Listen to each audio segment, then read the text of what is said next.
Magandang araw mga amo at welcome sa Kalye Talks. So itong mga nakakaraang araw ay laman ng balita itong missing sa Bungero at nabuhay uli itong kaso na to. Doon sa mga hindi nakakaalam ay nagumpisa ito noong 2021.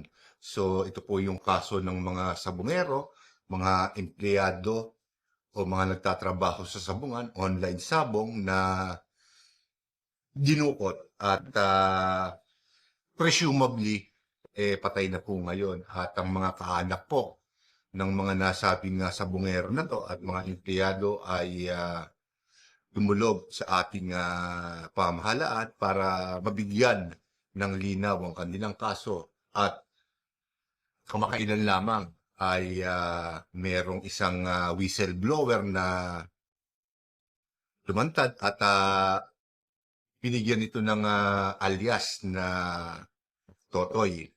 So, Paddy Tongan yata ang pangalan nito, kumandidatong mayor sa kanilang lugar, Akalo.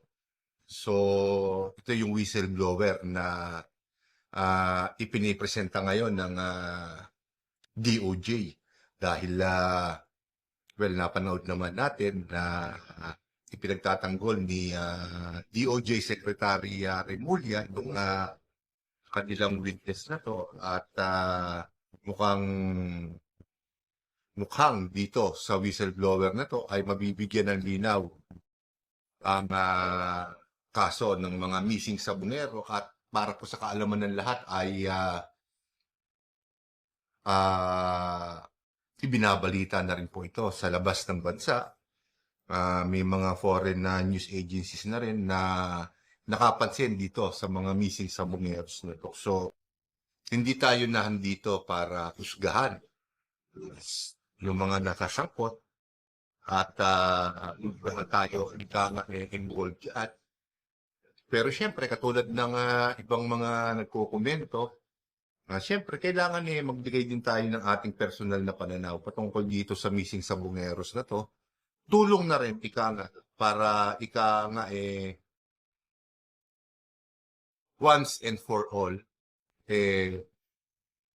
mabigyan ng hustisya itong mga tao na to dahil itong whistleblower na to ay medyo nakakakilabot ang kanyang mga isiniwalat at sinabi niya na itong mga tao na to na nawawala, di umano ay wala na at hindi na po natin kasama na di umano itinapon daw ito sa Taal Lake. So, ko naman, pinapasyalan ng maraming tao, ng maraming turista. Ginawa niyang tapunan ng bangkay. Sana hindi po totoo. Di ba? Sana hindi siya. Pero syempre, sa tagal, at syempre, iisipin na rin ng marami na talagang hindi na, wala na itong mga tao na to. So, meron lang tayong mga ilang katanungan. Sa magkabila, kung makikita niyo sa title nung ating video ay Atong Hang and Gretchen Barreto, binablackmail ba o sadyang guilty talaga? So, again, wala tayo sa posisyon para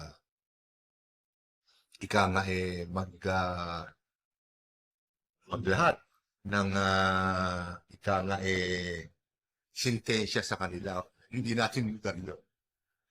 Lugar yan ng hustisya ng mga otoridad. Pero syempre, may mga ilang katanungan tayo dyan dahil itong mga nakakaraang araw ay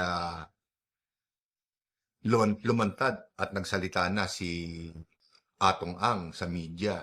At itong mga abogado, may mga isiniwalat na di umano itong si alias Totoy, itong whistleblower, ay dati palang empleyado ni Mr. Atong Ang. At ayon na rin sa mga abogado o sa abogado ni Atong Ang, ito palang whistleblower na to ay may mga kaso. May mga kaso na to dati pa. So may kinalaman sa pagnanakaw at pagtitil ng buhay pagbabanta, pananakit, ah, sexual harassment pa yung aking narinig. So, may katanungan lang ako dahil ayon na rin sa bibig ng whistleblower at hindi naman itinanggi ni Atong Ang na empleyado niya to at manager niya ng kanyang mga properties, ng farm at kung ano-ano pa. So, at isa pa nga pala, syempre, doon sa mga hindi nakakaalam, si Mr. Atong Ang, ang isa sa mga malalaking pangalan o mga prominenteng tao sa mundo ng sabungan. So, bilyonaryo itong tao na to at tama naman ang hinala ninyo, makapangyarihan mo ito. Mapera, maimpluwensya. Hindi lang natin alam kung hanggang saan ang impluwensya nito. Pero ayon na rin sa DOJ Secretary natin, ang pinaka-mastermind nitong mga missing sabongeros na to ay di umano hanggang sa Korte Suprema ay may impluwensya. At meron pa raw involved na isang senador, 2 congressman. Hindi natin malaman ng totoo, nagiging politically motivated na naman itong idinidiin ni Secretary Remulla. So, tingnan natin kung ano ang mga tao pang mga involved nito. May involved na engineer, kinasukan. So, meron lang tayong tanong. Balikan natin yung ginagawa kanina na umano itong whistleblower ay may kaso. So, ang unang tanong ko, syempre dito, sa side ng Mr. Atong Ang, kung ito pala ay may mga kaso na, bakit kinuha niyo pa siyang empleyado? Di ba? At hindi si simpleng kaso, yung kanyang kinasasangkutan. Sexual harassment, pananakit, robbery ba? Ano-ano pa na medyo hindi pangkaraniwan. So, bakit niya kinuhang empleyado itong tao na to? Unang tanong. Ikalawang tanong, ito bang mga kaso na to, nangyari ito habang empleyado ni Mr. Atong Ang itong whistleblower na to o nung wala na? Kasi malaking bagay din yun eh. Kung ako hindi naman ako abogado, hindi natin lang yan. Pero kung itong tao na to ay empleyado mo pa, habang itong mga kinasasangkutang kaso na to ay ika nga inabutan ng kanyang pagiging empleyado niya, sa'yo, mabigat ito. Mabigat ito. Dahil, kumbaga, parang nagtatago siya o ipinagmamagaling niya na hindi siya pwedeng basta-basta mahawakan ng batas dahil isang Atong ang kanyang sinasandalan. So, bad move to. Di ba? Kalawa.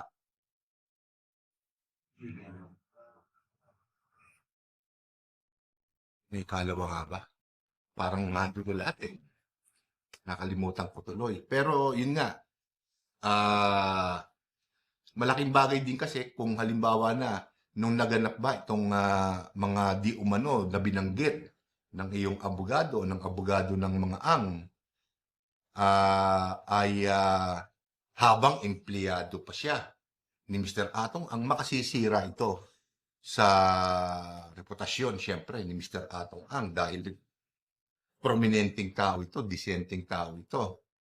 At yun, naalala ko na yung pangalawa.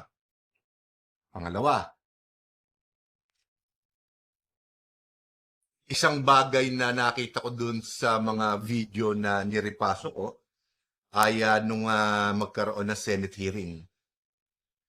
Kung matatandaan ninyo. At doon sa Senate hearing na yon, nagpalabas ng isang video na kung saan ay may video si Atong Ang na kung saan pinaliliwanag niya na yung kanyang online sabong ay pinirata nitong kanyang mga manager at nagkaroon ng instance na siya, na para bang nagbanta siya, sasapitin ng mga tao na to kapag hindi tumigil. Ang pagkakatanda ko masaktan. So, ano yung ibig sabihin ng masaktan? Physical ba? Emotional ba? Financial ba? Pero dapat, parang tulong na rin kay Mr. Atong Ang, hindi niya na dapat binanggit yun. Doon sa kanyang video na yan na kung saan pinaliliwanag niya kung paano pinipirata ng mga tao na to yung kanyang online sabong. Bagkus dapat ang sinabi na lang niya, kapag hindi kayo tumigil sa pandaraya o sa pangluloko ninyo, kakasuhan namin kayo at ibabana namin kayo dito sa amin na kanya. Dapat yun ang sinabi niya. Hindi yung masaktan. Kasi butas yun na magagamit ng kabila laban sa kanya. At mabigat din. Ngayon, pagdating naman dito kay Miss Gretchen Barreto, sa tingin ko, doon sa sinasabi ng whistleblower na to, mukhang malabo. Malabo na may kinalaman si Miss Barreto dito sa mga di umano ay isa sa mga nag-utos, umayon sa pagpapatahimik dito sa mga nandadaya na to. Sabi nga nila, yung nagchochopi daw, yung nangmimiratan ng video, lahat yan. Mahigit 100 daw yung mga iniligpit nila. So halo-halo na yan. May mga yung mga namirata ng online sabong, mga nandaya, mga nandadaya sa sabungan, may approval daw. Isa daw sa mga nag-approve si Gretchen Barreto at miyembro daw siya ng Alpha. Nakita ko na rin yung video na yun na nabanggit nung nagbablog at ipinakikita si Gretchen Barreto at saka si Atong Ang na magkasama. Parang binanggit na ito yung mga Alpha. So parang ginamit na rin yun dito. Yung Alpha group ng sabungan. Sila daw yun. So, sa tingin ko, hindi masisikmura ng isang Gretchen Barreto na magkutos sa kung sino man para magpapatay ng tao. Pangalawa, yung pera lang. Kasi ang punot dulo nito, pera. Mamaya, puro pera maririnig nyo. Ang punot dulo nito, tama yung mga iba nagkukomento, pera ang pinagmulan nito. Ang dahilan. Pera at pera lang. Ngayon, kung pera din lang ang pag-uusapan, si Mr. Atong Ang maraming pera. Why kaso? Ika nga, wala kaso sa kanya yan. Gretchen Barreto, may salapi. Asawa pa ni Tony Boy Cucuangco. May pera. Why kaso yan? Kahit ako yung may pera, pagka ganun na nakita ko na may nandadaya sa aking negosyo, lalo sa sabungan, sugal, ibaban ko na lang yan. Hindi ko kinakailangan magpapatay ng tao. Bakit ko gagawin? Para ano? Diba? Pero sigurado meron nagpapatay at nagpapatay dyan sa mga missing sabongeros na yan. Hindi lang natin alam talaga kung sino. Kumbaga, binibigyan ko lang kayo ng insight kasi naaawa din ako dun sa mga pamilya. Ginawa ko na ng video yan eh. Sabi ko sa inyo, mabigat na kalaban. Yung kasi binanggit na ata nila noon yun, yung Atong Ang, mabigat na kalaban. Pero sa tingin ko, sa dami ng pera na yan, hindi na nila kailangan magpapatay ng tao. Ang hanap buhay pa nila ay sugal. Sus Mariosep. Ang mga Pilipino, likas ng sugarol. So, hindi nila kailangan yan. Hindi nila kailangan yan sa tingin ko. Siguro may ibang paksyon o may ibang tao. Sa opinion ko lang na gumawa niyan. Ayun, yun ang tingin ko. Pero kaparas nga na sinabi ni DOJ Rimulya, mabigat yung mga tao na yan. Hindi naman necessary. Pero lumabas na si Mr. Atong Ang, kaya alam niya siguro siya ang itinitin. So, might as well gamitin na natin. So, sa tingin ko, hindi magagawa ng isang, kung Gretchen Barreto lang, si Mr. Atong Ang hindi ko alam. Pero kung bibigyan ko ng katwiran nga yung posisyon nila, at ilalagay ko yung sarili ko sa posisyon nila, papatay ako ng dahil lang sa barya. Barya lang yung nakuha ng mga yun. Tingin ko, barya lang. Barya lang yun sa pera na hinahakot ng sabong ng sugal sa Pilipinas, barya lang yun. Hindi sapat na katwiran para patahimikin yung mga tao na yan. Again, opinion ko lang. So, dito naman tayo kay whistleblower, kay Totoy. So, ang tanong ko naman sa kanya, bakit ngayon lang siya lumantad? Nangyari yung mga patayan na yan, 2021 pa. So, bakit hindi noong 2021 lumantad siya? Hindi naman pwedeng sabihin yun. O sige, kagatin na natin, natatakot siya. Ang sabi nga daw niya, hiningi daw ni Atong Ang yung kanyang cellphone ng asawa niya, cellphone ng mga anak niya, tablet. At ang sabi niya, lahat ng ebidensya niya ay nahandoon sa cellphone. Ito pa ang isang tanong, bukod sa bakit ngayon na siya lumantad. Alam mo na darating ang oras na to na magkakaroon ng gipitan. Bakit hindi ka kumuha ng isang lihim na cellphone noon at gumawa ka ng kopya ng mga sinasabi mo na nahandoon sa cellphone na sinasabi mong lahat ng ebidensya ay nando? Bakit hindi ka gumawa ng kopya at tinago mo yung cellphone na yun? Kasi kung safety at safety lang din ang pag-uusapan, kung sa akin nangyari sa na yan, magtatago ako ng isang ebidensya, syempre. O, kopya nito, tatago ko to. Sa kung saan, hindi ko ibibigay sa kanya.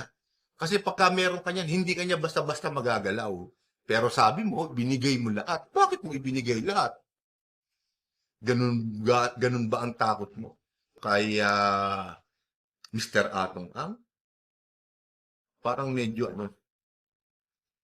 parang hindi makatotohanan yung wala kang personal na kopya. Hindi ka nagpuslit ng isang cellphone. Gumawa ka ng isang kopya at inilipat mo ron at itinatago mo o itinago mo na ikaw lang ang nakakaalam. Maraming paraan eh. Parang doon medyo malapsa yung katwiran mo. Pangatlo, kumandidato kang mayor pala. Natalo ka lang. So, nahandun din yung anggulo ng blackmail. Hindi ba? Baka binablackmail mo lang si Mr. Atong Ang para sa pera. 300 million. DD4 ka na lang nun hanggang sa huling hininga mo. Hindi mo na kailangan magtrabaho. Hindi ko sinasabing totoo yun, pero 300 million, may involved na pera. Yun yung sinasabi ko kanina. Sa pera at sa pera tayo babalik. So, lahat ng mga bagay na to nangyari dahil sa pera. So, ngayon, ang moral lesson nito, pag sugal, huwag na kayong mandaya, lumaban na kayo ng parehas. Bagamat alam ko na kinakailangan mandugas ka para manalo ka, lalo't kung sugal, hindi mo kilala yung mga taong nasa paligid mo. Kung ano ang kapasidad o kayang gawin sa'yo kapag nalaman nila nandadaya ka. Marami tayong nakikita niyan, hindi lang sa sabungan, sa iba-ibang klase ng sugalan, kahit sa kasino. O hindi ba? Nakikita natin yan. Sa sobrang buriyok sa pagkatalo, pumapatay ng tao sa loob ng kasino. Sa loob ng sugalan, pumapatay. Sa Caracos ka, nababalitaan natin, ang dadaya sa Caracos, sobrang galing. Nananalo, sinaksak, patay. So, hindi natin dapat tangkilikit yung ganyan. Kung hindi mo rin lang kayang kung hindi mo rin lang kayang maging sport sa larangan na sugal, huwag ka nang magsugal. Maraming influencers, maraming YouTubers nagsasabing pangit ang sugal, paniwalaan yung sugal. Huwag na kayong magsugal, huwag na kayong ma-involve sa sugal dahil nakita nyo naman, di ba? Pangit ang kinahihinatnan. So, siguro dito ko na tatapusin tong video na to at hindi naman masyadong relevant to sa Pilipinas. Hindi ito yung mga tipo ng content na inaaribahan ko. Kaya lang, Siyempre, Atong Ang, Gretchen Barreto, mga kilalang tao. Kailangan magkomento rin tayo kahit papaano. Sana makita ng mga nawawalang mga pamilya ng mga taong involved yan sa missing sa Bungero ang hustisya. So, dito ko natatapusin ang video na to at sa susunod ko po mga video ay ibang paksa naman po ang aking tatalakayin. So maraming salamat po sa inyong lahat at magandang araw po sa inyo.